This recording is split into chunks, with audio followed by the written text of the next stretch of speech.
কোরআনে বর্ণিত 7টি বৈজ্ঞানিক অলৌকিক বিষয় যেগুলো প্রমাণ করে যে কোরআন আল্লাহ তাআলার এক আশ্চর্য ঐশী গ্রন্থ। 1. মহাবিশ্বের প্রসারণ। সূরা আজ-জারিয়াত আয়াত 47-এ আল্লাহ বলেছেন যে, আমি নিজ ক্ষমতায় আকাশ নির্মাণ করেছি এবং আমি একে সম্প্রসারিত করেছি। আশ্চর্যজনকভাবে আধুনিক বিজ্ঞান নিশ্চিত করেছে যে মহাবিশ্ব ক্রমাগত প্রসারিত হচ্ছে। বিংশ শতাব্দীতে আবিষ্কৃত হওয়া এই বৈজ্ঞানিক ফ্যাক্ট পবিত্র কোরআনে বহু আগেই বলা হয়েছে। 2. সুরক্ষিত বায়ুমণ্ডল।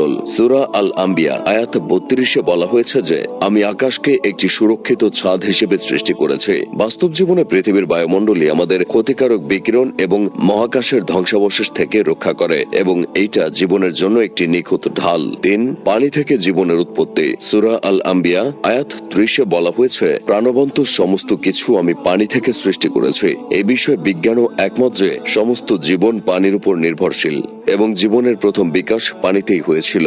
4. আকাশ থেকে অবতীর্ণ লোহা। সূরা আল হাদিদ আয়াত 25-এ বলা হয়েছে, আমি লোহা অবতীর্ণ করেছি যাতে রয়েছে প্রচন্ড শক্তি এবং মানুষের জন্য বহু কল্যাণ। আর মজার ব্যাপার হলো, বিজ্ঞানীরা সত্যি এটা বিশ্বাস করেন যে পৃথিবীতে ব্যবহৃত লোহা মূলত উল্কাপিণ্ডের মাধ্যমে মহাকাশ থেকে এসেছে। 5.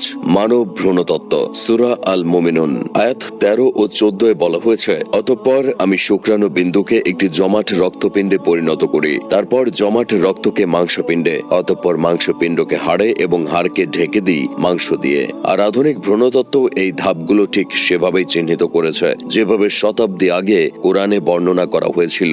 6. পর্বতমালা যখন পেরেক। সূরা আন-নাবা আয়াত 6 ও 7-এ বলা হয়েছে, আমি কি জমিনকে বিছানা এবং পাহাড় কি পেরেক বানাইনি? আসলে পেরেকের মতো পাহাড়েরও গভীর মূল রয়েছে যা পৃথিবীর ভূতত্ত্বকে স্থিতিশীল রাখতে সাহায্য করে। 7. দুইটি সমুদ্রের মাঝখানে অদৃশ্য প্রাচীর। সূরা আল ফুরকান আয়াত 53-এ বলা হয়েছে যে, তিনি দুইটি সমুদ্রকে সমান্তরাল প্রবাহিত করেছেন এবং উভয়ের মাঝে একটি অদৃশ্য প্রাচীর সৃষ্টি করেছেন।